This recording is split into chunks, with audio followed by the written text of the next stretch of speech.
हे guys, अस्सलाम वालेकुम। Welcome to my channel medico is the pharmacist. और आज का हमारा टॉपिक है शिज़ोफ्रेनिया। शिज़ोफ्रेनिया क्या होता है, इसके कॉजेज़ क्या हैं, सिम्टम्स क्या हैं, डायग्नोज कैसे किया जाता है और इसकी ट्रीटमेंट क्या है। लेकिन वीडियो की तरफ जाने से पहले अगर आपने मेरे चैनल को सब्सक्राइब नहीं किया तो चैनल को अभी सब्सक्राइब करें और बेल आइकन को प्रेस करें।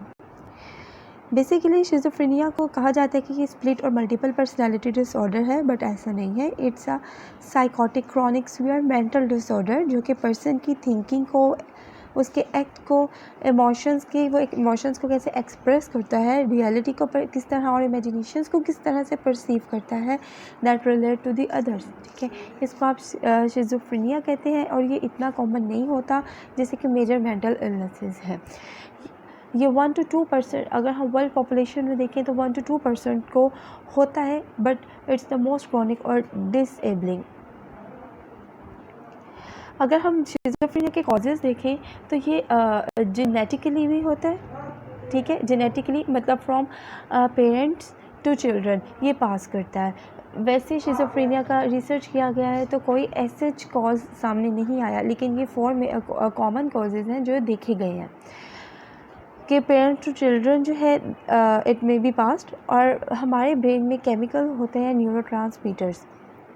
न्यूरोट्रांसमीटर्स का काम थिंकिंग और बिहेवियर को कंट्रोल करना, रेगुलेट करना होता है। लेकिन जो शिज़ोफ्रेनिया के पेशेंट्स होते हैं उनके अंदर ये केमिकल न्यूरोट्रांसमीटर्स जो हैं वो रेगुलेट नहीं होते, जिसकी वजह से उनकी थिंकिंग और उनका बिहेवियर रेगुलेट अफेक्ट करता है। ब्रेन एबनॉर्मेलिटी रिसर्च से पता चला कि शिज़ोफ्रेनिया के जो पेशेंट्स होते हैं इनका जो ब्रेन स्ट्रक्चर होता है ऑब्वियसली एबनॉर्मल होता है। लेकिन ये नहीं है कि ये हर एक में ऐसे होता है। जिनको डिसीज़ अफेक्ट करे उन्हीं में ऐसे होता है, मतलब बहुत सीवियर और क्रॉनिक केस कंडीशन तक जब डिसीज़ चली जाती है तब इनका ब्रेन स्ट्रक्चर जो है ये एबनॉर्मल हो जाता है।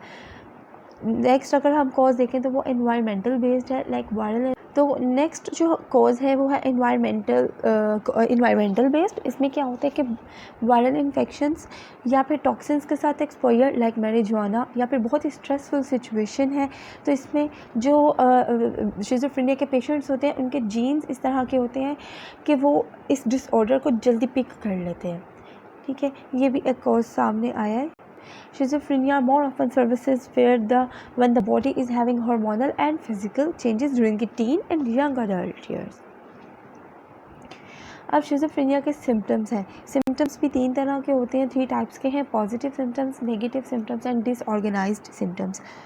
पॉजिटिव सिम्टम्स जो है शिज़ोफ्रेनिया के, इसका ये मतलब नहीं है कि ये बहुत ही कोई अच्छे सिम्टम्स हैं। इसका ये मतलब है कि ये सिम्टम्स प्रेजेंट होते हैं, मतलब ये कॉमन सिम्टम्स है, लाइक हेलुसिनेशंस और डिलीरियन। अब हेलुसिनेशन क्या होता है, ये आपकी परसेप्शन को डिस्टर्ब करता है।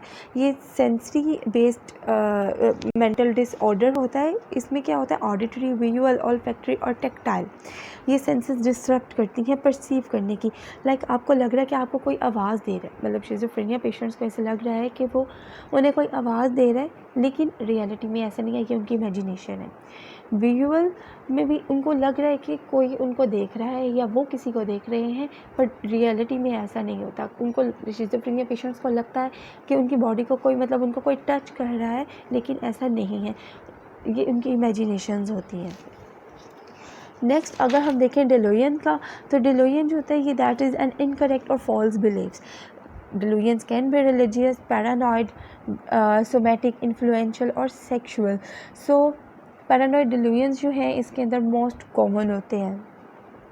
थॉट्स कंफ्यूज्ड थॉट्स होती हैं, डिसऑर्गेनाइज्ड स्पीच होती है, trouble concentrating, movement disorder. Next अगर हम सिम्टम देखें तो that is the negative symptoms. अब नेगेटिव सिम्टम्स का मतलब ये नहीं है कि ये कोई बैड सिम्टम्स है। इसका ये मतलब है कि इसके शिज़ोफ्रेनिया पेशेंट्स जो होते हैं इनके अंदर नॉर्मल मेंटल फंक्शन जो है वो एब्सेंट होता है, like thinking, behaviour and perception, ये इनके अंदर एब्सेंट होता है। अब हम देखें एनहिडोनिया होता है कि लेक ऑफ प्लेयर, एन्जॉयमेंट करने का उनको ज़रा नहीं होता। एन्जॉयमेंट का जो एक फैक्टर होता है उनके अंदर एब्सेंट होता है। एलॉगिया क्या होता है, ट्रबल विद स्पीच, उनको बोलने में मसला होता है, या वो रेपिटेशन बहुत ज़्यादा करते हैं, या फिर बहुत अड़ के जिसको कहते हैं बोलना वो होता है।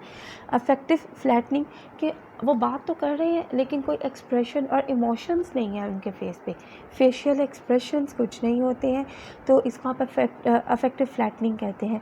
ए सोशल बिहेवियर बेसिकली होता है कि आपको सोशली इतना इंटरेक्ट करने का जिस शिज़ोफ्रेनिया पेशेंट्स होते हैं उनको वो ज़्यादा सोशली इंटरेक्ट नहीं करते, उनको अलग अलग रहने का शौक़ होता है। डिसऑर्गेनाइज्ड सिम्टम्स में डिसऑर्गेनाइज्ड स्पीच आती है, मतलब एक ही बात को आप बहुत ही रेपिटेशन में आप कर रहे हैं और बात की कोई सेंस नहीं बन रही है। डिसऑर्गेनाइज्ड स्पीच का मतलब है अगर एक टॉपिक अभी ख़त्म भी नहीं हुआ आपने दूसरा टॉपिक स्टार्ट कर दिया और उन चीज़ों के बारे में बात कर रहे हैं जो कि एग्जिस्ट ही नहीं करती हैं, ये थॉट डिसऑर्डर होता है। डिसऑर्गेनाइज्ड बिहेवियर भी कि वो चीज़ें करते हैं, मतलब एकदम हंस रहे हैं, एकदम रोने लगे हैं, इमोशंस उनके कंट्रोल, इमोशंस, फेशियल एक्सप्रेशंस, ये कुछ नहीं होता, that is the disorganised behaviour. Poor attention, किसी भी चीज़ को वो फोकस नहीं करते, कंसंट्रेशन से नहीं करते हैं। ये शिज़ोफ्रेनिया पेशेंट्स के 3 टाइप्स के सिम्टम्स थे, पॉजिटिव, नेगेटिव एंड डिसऑर्गेनाइज्ड, जो इसमें मोस्ट कॉमन है that is the hallucination and delusions. How is schizophrenia diagnosed? तो इसको वैसे डायग्नोसिस एज इसकी कोई डायग्नोसिस नहीं है। शिज़ोफ्रेनिया पेशेंट को उसकी कंप्लीट मेडिकल हिस्ट्री को देख के फिज़िकल एग्जामिनेशन से डायग्नोज किया जाता है, क्योंकि कोई लेबॉर्ट्री टेस्ट, लैब टेस्ट इनका नहीं है, और ब्रेन इमेजिंग स्टडी की जाती है। How to treat? अब शिज़ोफ्रेनिया पेशेंट को ट्रीट कैसे करना है? प्रॉपर पेशेंट कंप्लायंस से, मेडिकेशन से एंड साइकोथेरेपी से। अगर अब हम मेडिकेशन से और फार्माकोथेरेपी से, अगर हम फार्माकोथेरेपी की बात करें तो ऐसे कोई मेडिकेशन नहीं है इनके सिम्टम्स को ट्रीट किया जाता है। इनमें जो गोल्स एंड ऑब्जेक्टिव्स होते हैं ट्रीटमेंट के, ये होता है कि minimise the symptoms of schizophrenia and improve their quality of life and social functioning, कि वो सोशली इंटरेक्ट करें। Minimise adverse effect of medication like EPS जो है, एक्स्ट्रा पैरामिडल सिम्टम्स जो हैं ये एंटीसाइकोटिक्स के होते हैं, तो आपने उनको मिनिमाइज़ करना है। अब अगर हम शिज़ोफ्रेनिया का ट्रीटमेंट देखें तो first generation and second generation antipsychotic medications दी जाती हैं। फर्स्ट जनरेशन को आप टिपिकल और ओल्डर एंटीसाइकोटिक्स भी कहते हैं, जो बहुत ज़्यादा ट्रीट करने के लिए यूज़ होती नहीं, क्लोरप्रोमाज़िन, फ्लुफेनाज़िन, हैलोपेरिडोल एक्सेट्रा।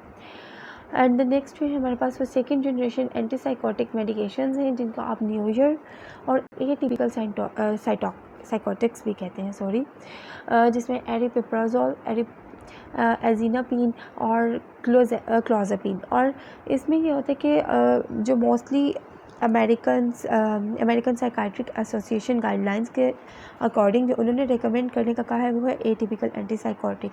वो इसलिए क्योंकि इसके अंदर एक्स्ट्रा पैरामिडल सिम्टम्स जो होते हैं वो कम होते हैं। Extra pyramidal symptoms movement disorder से रिलेटेड होते हैं, तो हम लोगों ने सिम्टम्स को कंट्रोल करना है, तो इसलिए रेकमेंड अब एटिपिकल एंटीसाइकोटिक जो कि न्यू है इनको रेकमेंड किया जाता है।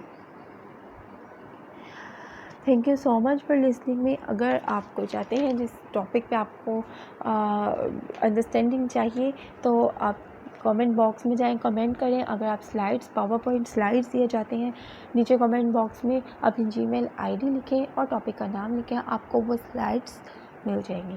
Thank you so much.